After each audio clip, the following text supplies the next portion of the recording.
The Honorable Justices of the Supreme Court, hear ye, hear ye, hear ye.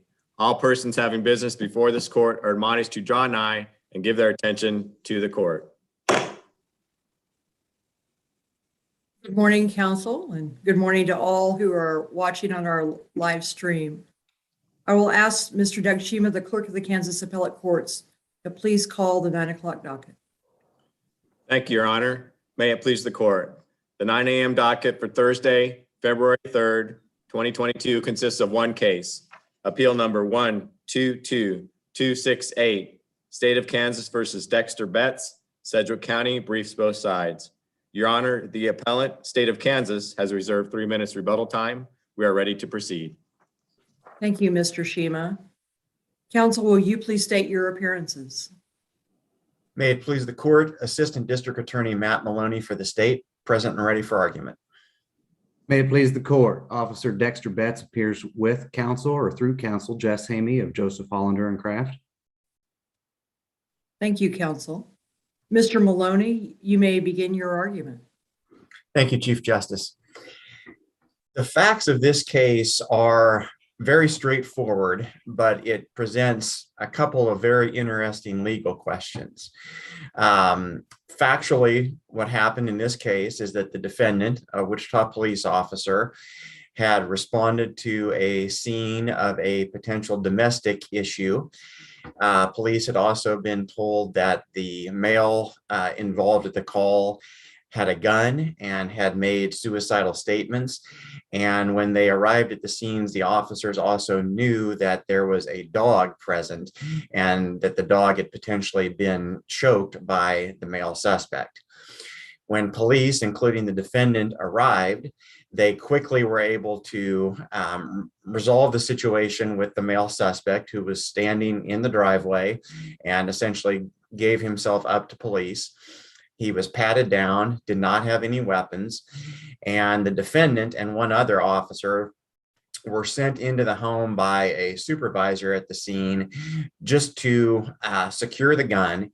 And they also entered the house to check on three or four children who were in the home.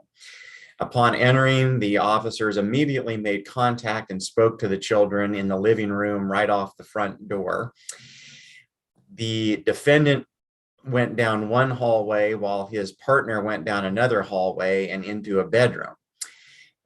This all happened very quickly. Within a minute of entering the home, the defendant had made his way back into the living room where the three children were. And about the time that he returned to the living room, he heard his partner tell him that he had found and secured the gun.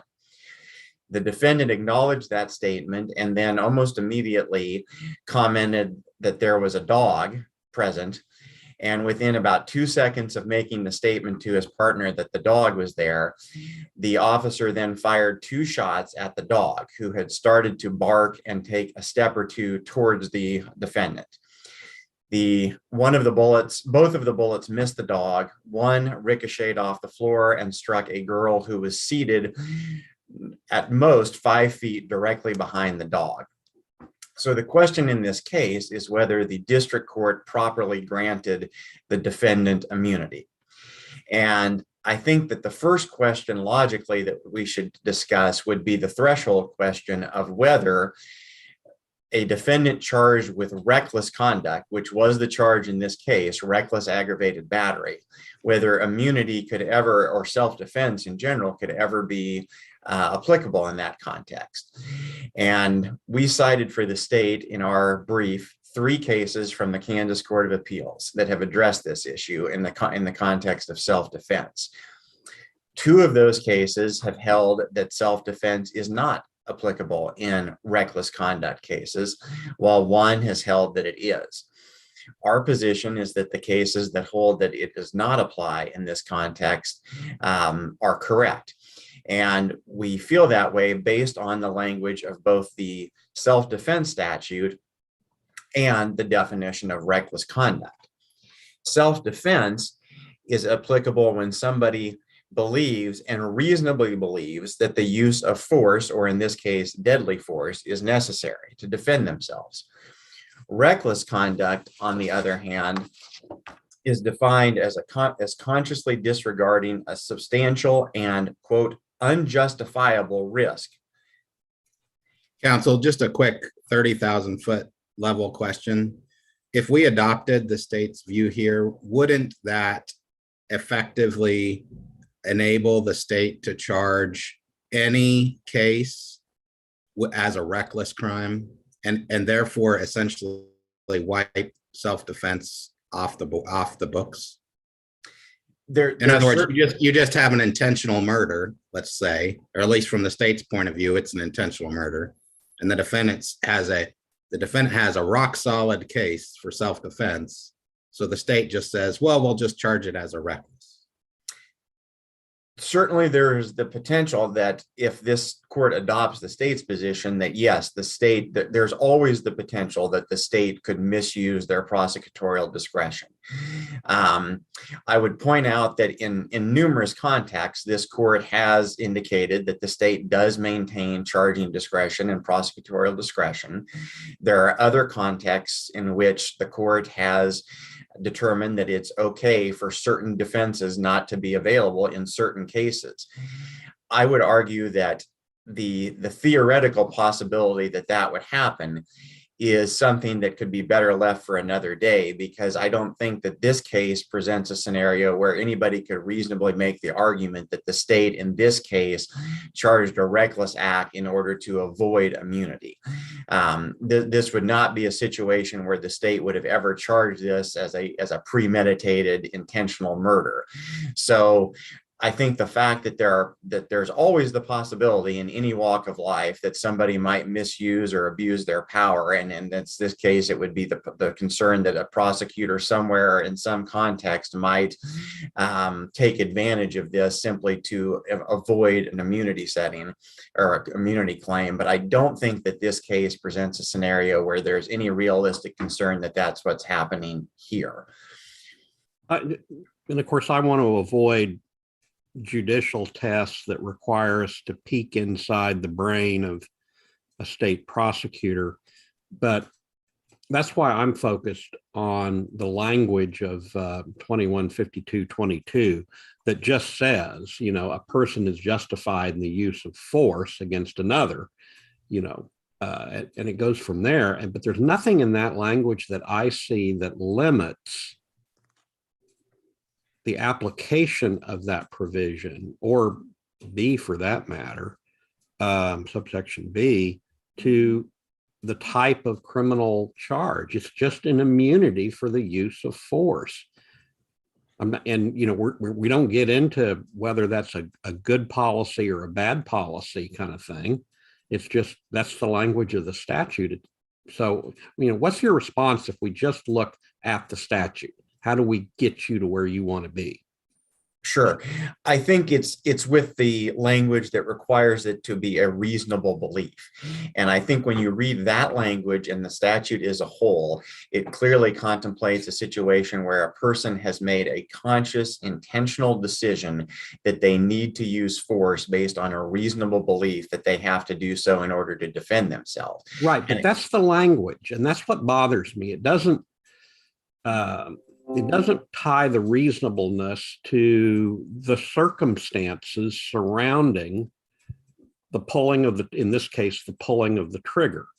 It's reasonably believing that the use of force was necessary to defend. So that, the legislature has cabined that scrutiny to that thing. And then when I look, and I don't see in your brief that you've contradicted the district court's finding that both sides concede that Officer Betts reasonably believed the use of force was necessary to defend himself from the dog.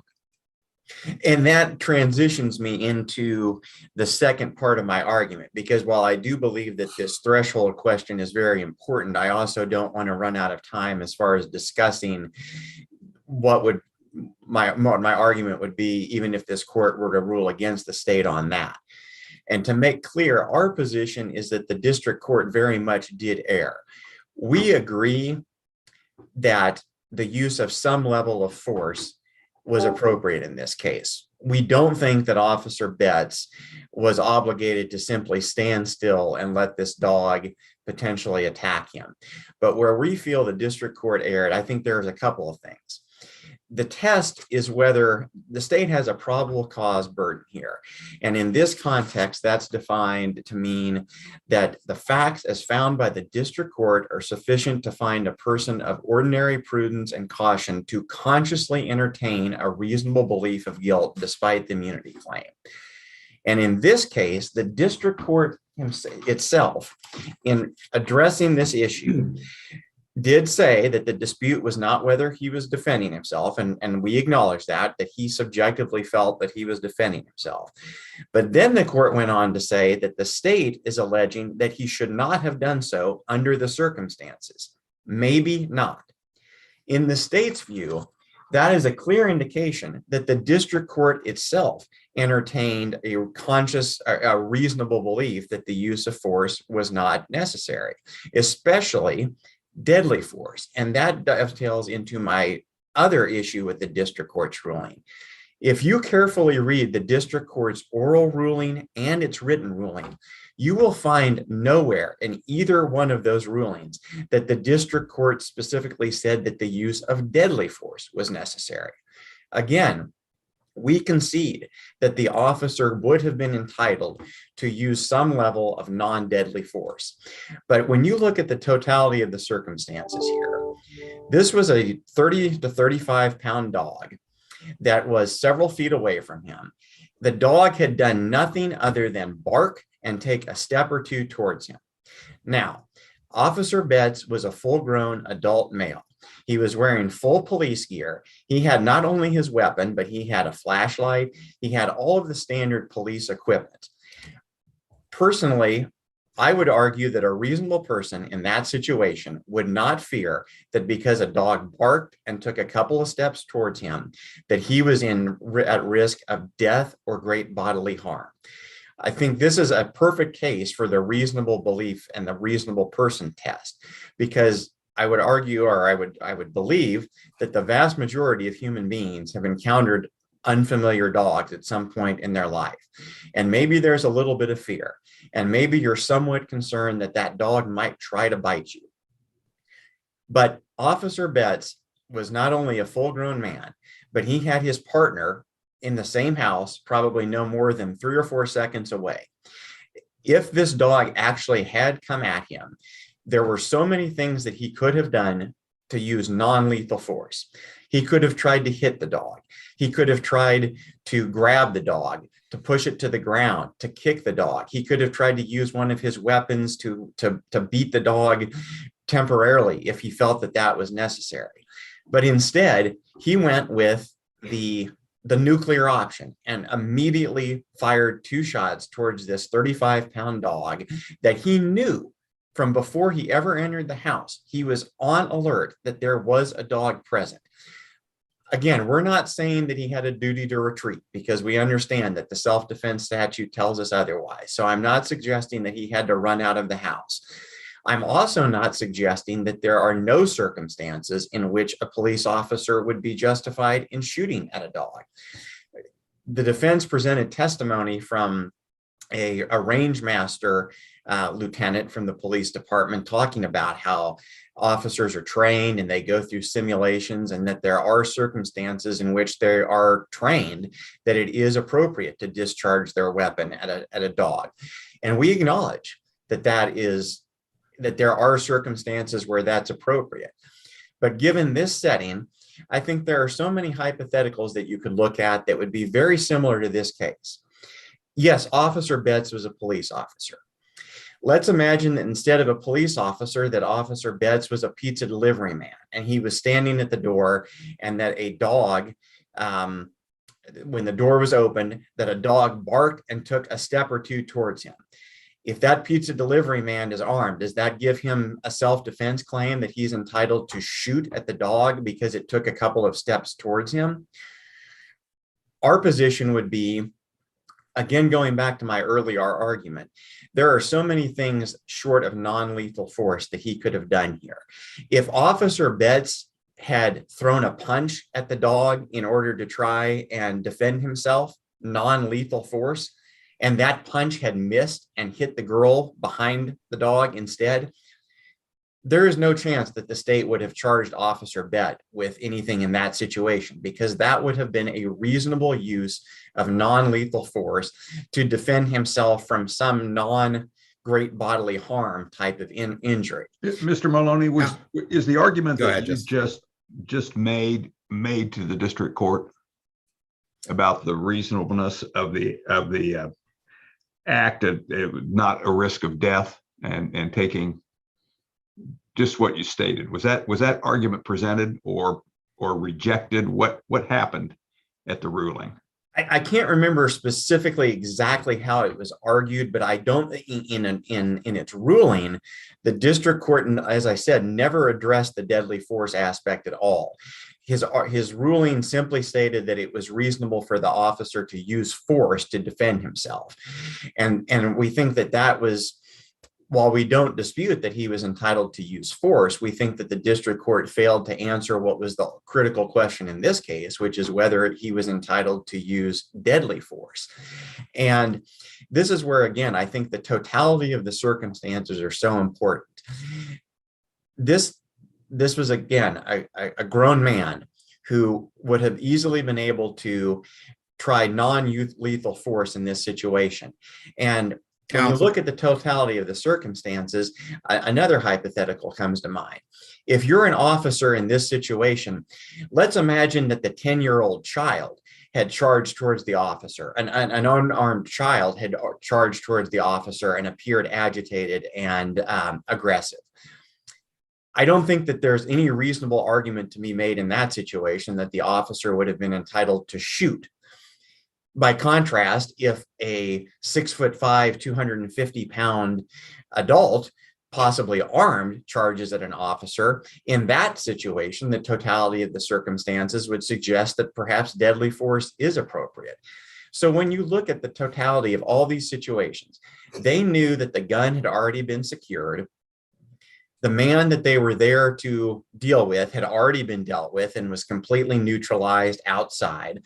So the circumstances of the call were already under control. This was no longer a situation where they were in the home under the stress of a domestic violence call. I think it's especially significant that Officer Corliss testified that he never even drew his gun when he went in the house, because they really weren't even in there to clear the house. They simply were in there to look for the gun. Can I jump in and stop you? You're out of time. Sure. But I wanted to ask a clarifying question. You've thrown a lot of hypotheticals out there and shaded the facts, I think, in a way that aren't supported by the record. As I read in the what way, record, Your Honor? as I read the record, this wasn't just a strange dog that took a step towards the officer. It was a pit bull that lunged at the officer. It was not a pit bull. It was not a pit bull, Your Honor. In fact, the defendant acknowledged after the fact that he mistakenly thought it was a pit bull. So I guess this gets to my question. Is your argument that, are you making any claim that the fact findings of the district court were not supported by substantial competent evidence? Is that part of your appeal? I'm making the argument that the district court did not make the necessary finding of whether deadly force was justified. Let's just take the finding that the dog lunged at the officer. I mean, that word is in his ruling. Are you challenging that finding? I find that a hard question to answer, because I think lunged is a subjective term. I certainly acknowledge that the dog took a couple of steps towards the officer.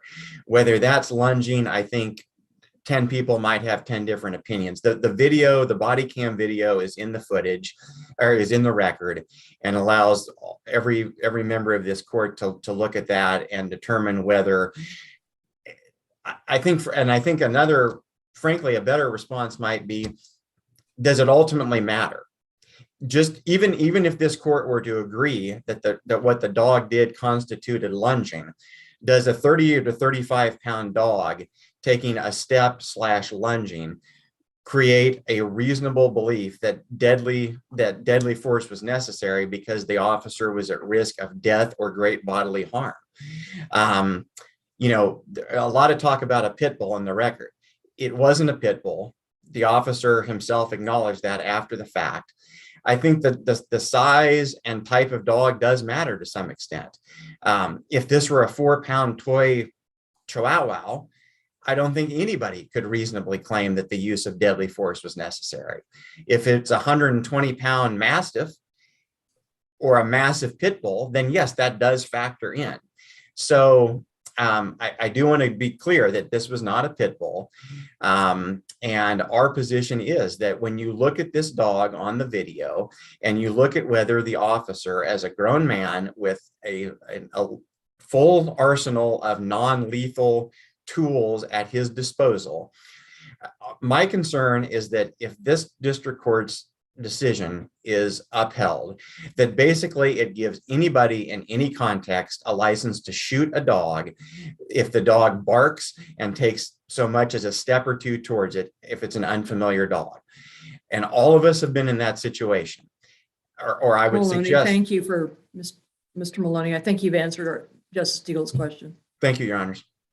Are there other questions? I have one other that'll segue to Mr. Hamey, because it's actually a question I had for the defendant, but I want to make sure that the state agrees that whatever rule of law, however we interpret this statute, whatever rule of law comes from the case, really has nothing to do with the fact that the defendant is a police officer. There's no special rules under this statute for a police officer. This is going to apply to anyone who uses force or deadly force under this immunity statute, right?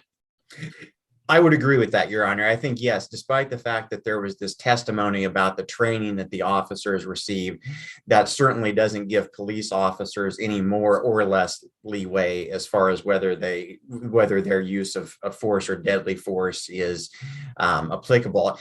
I would say that just from a common sense standpoint, the fact that he had received the training, and one of the core tenets of that training is that it's important to always know your backstop or your background when you're shooting. I would argue that that actually does to some extent work against the defendant, because he was aware that this little girl was sitting right behind him. And so I think in a totality of the circumstances argument, that maybe that factors in just a bit, but I do agree that Your Honor is correct that yes, he doesn't get any different treatment just because he was a police officer. This would apply equally if it were a private citizen who has encountered a dog in a home or in any other type of public setting for that matter. Other questions? Thank you, Mr. Maloney. Thank you. Mr. Hamey? Thank you, Chief Justice. May it please the court. I certainly don't want to engage in a philosophical argument, all of the hypotheticals or the trolley car type of arguments that could be made by the state. I don't want to respond to all of that. But just briefly in doing so, let me make this example. It looked like a pit bull. Officer Betts believed that it was a pit bull. It barked like a pit bull. It growled like a pit bull. It lunged like a pit bull. So at the moment that Officer Betts took that shot, he, by all intents and purposes, believed it was a pit bull.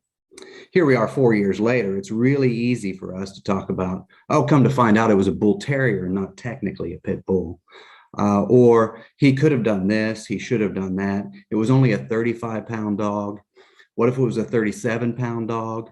What if it was any other kind of vicious animal for which legislative specific rules have been made for pit bulls?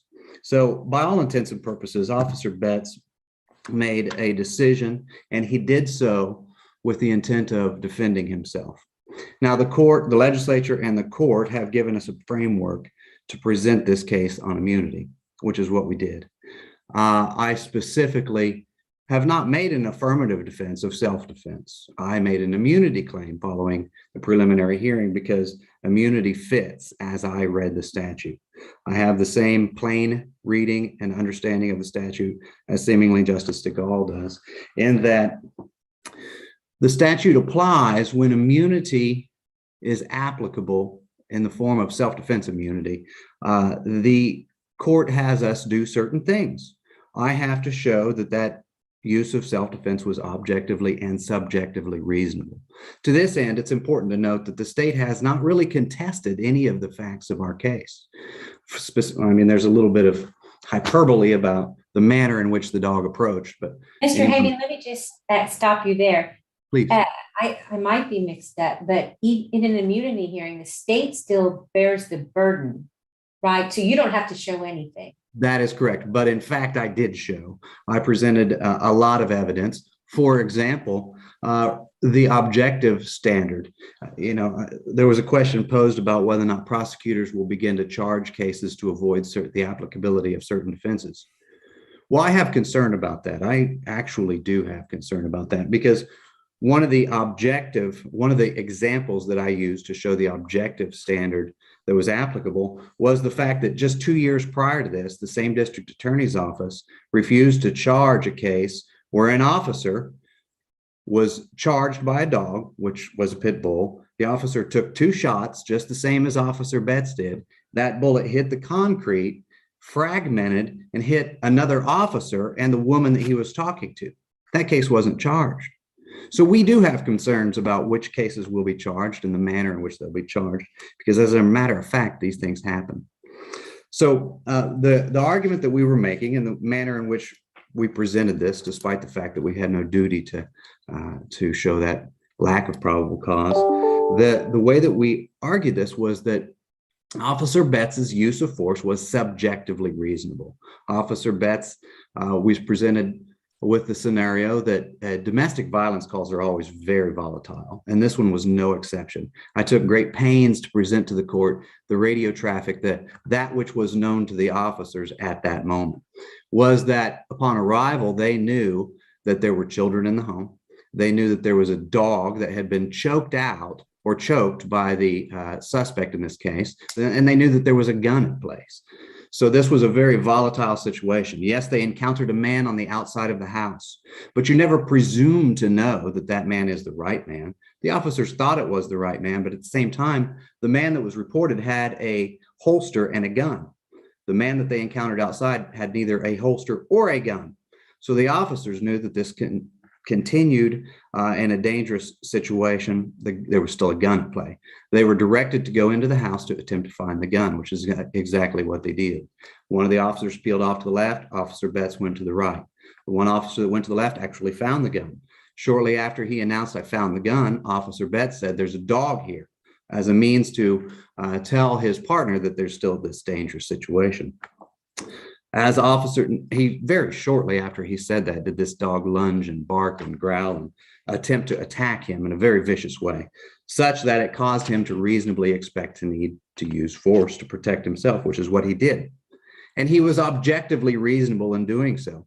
We presented, I think, 22 instances where officers had shot at dogs that had attempted to attack them in the past few years.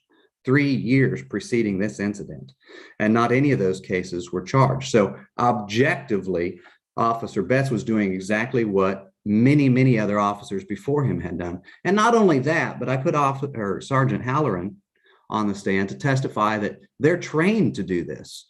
I believe Officer Halloran presented 3 scenarios from the simulated shooting system that they have, where dogs attack and officers are directed to shoot. And one of those in particular presented a dog attacking with a third person in the background, just the same as this particular situation. The only difference really here is that, well, to be honest, I can't tell what the difference is between this and half of those presentations that were made and the other scenarios. So, Counsel, let me again, getting back to this notion of whatever rule we come up with out of this case is going to apply to everyone. This is not a special circumstance for police officers. And one of the things appellate court judges do is try to think of hypotheticals to apply this rule of law. Let me give you one in the context of whether it's reasonable to pull the trigger, because that's really what the state's saying. You've got these children, near the dog. Is it reasonable to pull the trigger when these kids are nearby? The example I came up with was, what if you were in a crowded concert situation, any kind of crowded situation. And I'll go ahead and give you the fact that there's a reasonable threat to a person. And if they've got a gun, they can just start shooting. And regardless of how many people drop, they're going to have immunity as long as you could show the threat was there while the trigger's being pulled. I mean, at some point, the threat's going to go away. In my hypothetical, the person might be a better shot than the officer was because the officer missed in this case. But when you've got a truly crowded, packed situation, you still get to pull the trigger under your view of the law. Well, Judge, I asked Officer Halloran about that, the backstop, the things that they consider when they pull that trigger. And the backstop is somewhat of a collateral consideration. The first consideration is the officer of the safety. And lest we forget, those bullets are designed to stop. So if Sir Betts would have actually hit the dog, we wouldn't be here. Those bullets would have mushroomed as explained, and we wouldn't be here. So the biggest mistake that Officer Betts made was missing. To that end, I presented evidence that through Officer Halloran that when in training, Officer Betts was one of the top shooters in the class. The other thing too is all of these unforeseeable things. For example, there was no subfloor in this house. If that would have been a wood floor, those bullets are designed to not necessarily fragment through wood. But when you hit concrete, they obviously do, just like the officer in 2015 that shot at the concrete and hit his partner with a fragment. That's why I also asked Officer Halloran about the fragmentation of those bullets. What do they think about when they pick bullets for duty purposes? The Officer Halloran distinguished between the slugs, the straight bullets that pass through. They don't use those. They use ones that mushroom. And so it is a consideration. But at the same time, if you're in a crowded situation and there's a man coming at you with a machine gun and you shoot multiple times, and in the process of shooting at that person with a machine gun, you hit a couple others, that does not detract from the idea that you were still justified in using force. I'm having trouble processing all of those facts about the bullet with the statute. I mean, I don't see where circumstances, and that's the problem I'm having with the state's argument. I just don't see where, as much common sense as there might be in having these kind of circumstances come into play, it looks to me like the statute only focuses on one thing, and that's the evaluation of the threat from the individual. And after that, you can fire away. Absolutely. Yeah. The statute doesn't say anything about you can't shoot in crowded scenarios. You can only shoot when there's a clear background. The statute has, and the court has given us the framework that we consider the subjective reasonableness and the objective reasonableness, which is what we attempted to do. And yes, I believe that whatever ruling you make will apply to officers and anyone else just the same. The only reason I presented evidence of the objective nature relative to Officer Betts's decision was because I was hoping the court could compare apples to apples and see that Officer Betts did the same thing that many, many before him have done. And he did so in a situation where there is a possibility of collateral damage, kind of like the officer that shot his partner in the leg and the other woman in the leg. There's always that possibility. But in hostage scenarios, they oftentimes have no choice but to neutralize the threat. And we hope and pray that they're able to do so effectively without collateral effect. But that is not part of our consideration according to the statute. I understand your concern, Judge, and I don't disagree with you, but it's just simply not part of the framework that we've been given in presenting this on immunity. Let me ask a question. Please. In an immunity hearing, the state needs to establish that an ordinarily prudent and cautious person could reasonably believe that defendant's use of force was not justified. That's the burden. That's much less than beyond a reasonable doubt or just all you have to do is show probable cause. Probable cause. So what is your best argument of why this should have, why the state didn't show probable cause? Why shouldn't have this gone to a jury? Well, I would like to think that the state was not able to show probable cause because there was significant evidence in support of our position that there wasn't, that it should apply, that immunity should apply. So a And- reasonable and reasonably, there's no reasonable prudent person out there that would believe that use of deadly force was not justified. Yeah, that was the sound discretion of the district court judge based on all the evidence that he heard. And I attempt to not question that if necessary. So I think that the district court judge made a good decision, a sound decision based on the evidence that was presented to him or the lack thereof on behalf of the state. State simply Counsel? didn't- Yes, sir. Oh, sorry. I didn't mean to interrupt. You need to finish your point. Go ahead. By all means.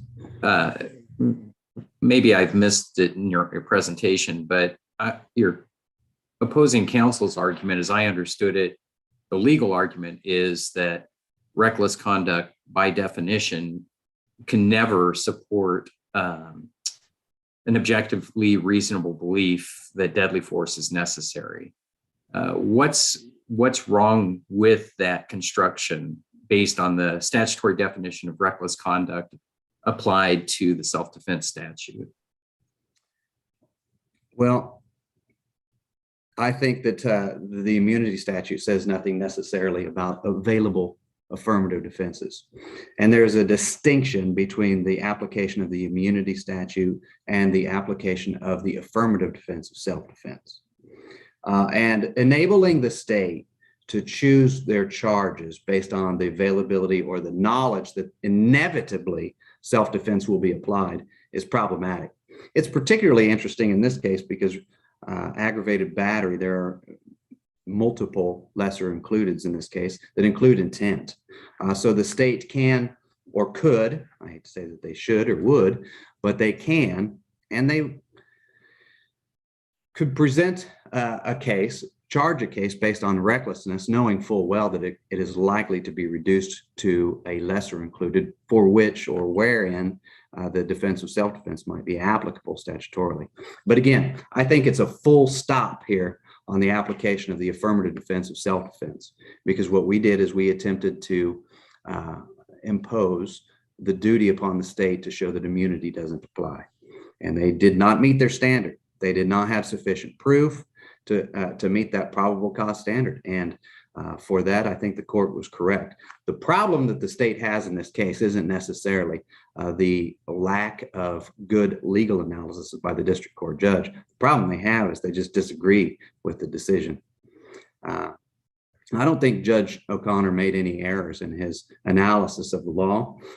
In fact, Judge O'Connor followed the framework that I was following as I attempted to present this case. And I think that the Court of Appeals found and agreed with us that Judge O'Connor didn't make those mistakes. Simply put, the state just doesn't like the result, philosophically as opposed to legally. My time's up, unless you all have questions for me. Any other questions? Thank you, Mr. Hamey. Mr. Maloney, you reserve 3 minutes. Thank you, Your Honor. I want to use this time to address 4 topics. The first 2 in addressing questions that were asked of opposing counsel. Justice Standridge asked whether the state had met its probable cause burden in this case. And I would link that back to what I argued initially about Judge O'Connor's ruling and his use of the words maybe not in addressing whether the defendant's conduct was appropriate given the circumstances. I struggle to understand what that phrase meant, if not indicating that he himself did consciously entertain a reasonable doubt of the defendant's guilt. We're not suggesting that if this case were to go to trial, that the defendant would be precluded from asserting self-defense. We just think that the very fact that the district court itself used that phrase indicates that he himself had that doubt or had that reasonable belief, and that this is the type of case that should go to trial. The second thing I wanted to address was Justice Biles' question about the hypothetical about whether somebody could shoot in a crowded setting if they do see a risk to themselves. And I would agree that if you strictly read the statutory language, it doesn't specify that you have to take into account whether there are other circumstances or other people that could get hurt. So I do think some guidance from this court on that issue is very important. But I would also suggest that to the extent that it doesn't take that into account, that makes it all the more crucial that we only apply immunity and deadly force settings when it truly is a situation where the defendant was faced with imminent death or great bodily harm. Not simply the fact that you might be getting, that a dog might try to bite you or lunge at you or do something aggressive. So to the extent that the statute doesn't take into account any collateral consequences, it's all the more important that it only be applied when a defendant truly is facing death or imminent great bodily harm. Third, I heard a lot of talk in counsel's arguments about the fact that the officer believed and reasonably believed that the use of force was necessary. I agree. I also would point out that just like at the trial court level, there was little, if any, talk of why deadly force was necessary. I don't know that Officer Betts has ever articulated specifically that he feared death or great bodily harm. He said he feared that the dog was going to possibly attack him.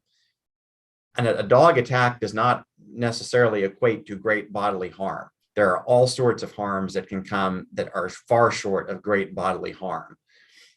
And fourth, as far as whether we simply disagree or don't like the court's ruling, or we think that there are actual legal errors in it, again, our position is that there was an absolutely crucial legal error, which is the fact that Judge O'Connor fully and totally failed to address the issue of whether deadly force was necessary. Again, I'd encourage all of you to go back and read the transcript and read the written ruling. In making his findings and his ultimate ruling, all he said was that Officer Betts was justified in using force. He never once said that he was justified in using deadly force. And that is a critical failure in this situation, because the ultimate question is whether deadly force was appropriate, because that's what Officer Betts chose to use. He did not choose to use non-lethal force. He went to the most dangerous, lethal level of force possible. And so if the district court failed to address that aspect, that in and of itself is a reason why the ruling should be reversed and it should be sent back. But our overall position is that a person of ordinary prudence could absolutely entertain a reasonable belief of guilt, and that as a result, this case should have gotten past the immunity stage and gone to trial. For all of those reasons, we would respectfully ask that both the district court and the Court of Appeals be reversed and that this case be remanded for trial. Counsel, Yes, Your Honor. isn't that decision that deadly force was necessary inherent from his ruling? I don't think so. I think when you read that ruling, he specifically says the use of force. And to the extent that you might say that we could infer that, I think that's the type of situation where generally the appellate courts say that you need to actually have adequate findings and that you shouldn't just infer something when the district court fails to address it. And I think especially in this context, because again, the state has not ever argued, and we're certainly not arguing today, that the use of some level of non-deadly force was appropriate. So because that's such a critical issue in the case, I think it's especially problematic to just infer that that's what he meant when his own words were very much contrary to that. And he just continually referred to the use of force and the use of force. And again, today, that's what counsel has said. And Officer Betts himself referred to the threat that he felt that he was facing and the concern that the dog was going to attack him. But again, I don't think Officer Betts ever articulated a fear of imminent death or great bodily harm. And I certainly don't think that the facts show that either of those two situations was likely to occur, or that a reasonable person would have concluded that that was the situation. I fully respect that Officer Betts was in a stressful situation, but the domestic violence call had been resolved. They were simply in there to get the gun. His partner didn't even have his weapon drawn because he knew that the threat from the call had been dealt with. They were in there to get the gun, and that was all. So at that situation, would a reasonable person, simply because the dog barked and lunged, slashed approach, would they have feared great bodily harm or death such that the use of deadly force was necessary? That's the critical issue in the case. And that's where we feel that the district court failed to make a specific finding. And we further feel that his ruling ultimately was incorrect. Other questions? Okay, thank you to both counsel for your arguments this morning. The Thank you. court will take this case under advisement. We will be in recess until